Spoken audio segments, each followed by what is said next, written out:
Is it 2020 around here?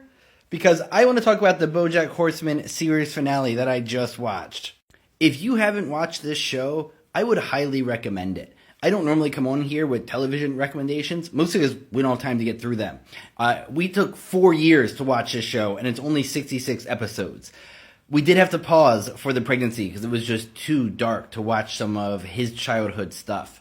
And one of the reasons it was so hard is a lot of it is about addiction. And as someone struggling with addiction myself, this show was hard to watch, but also it helped me a good bit to see what the chaos and horror of active addiction looks like. This, at some points in my life over these last 4 years, helped me to stay on the wagon for sure.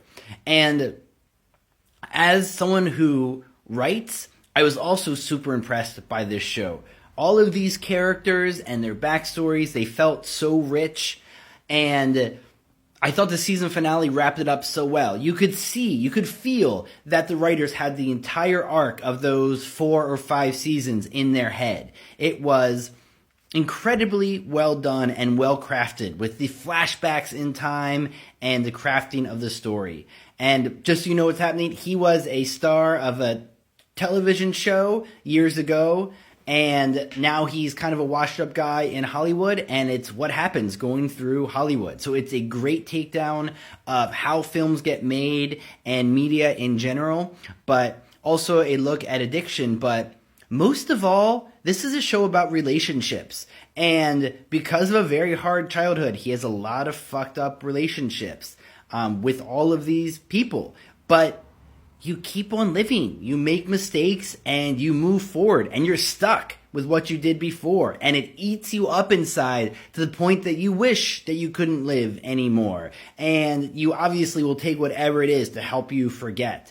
And you see why those tools make so much sense. And I think it's a great showing of that old phrase that the worst part of it is everybody makes sense. The most horrible people that you're going to meet, they completely make sense with where they came from. They probably have experienced things that are hard for us to imagine.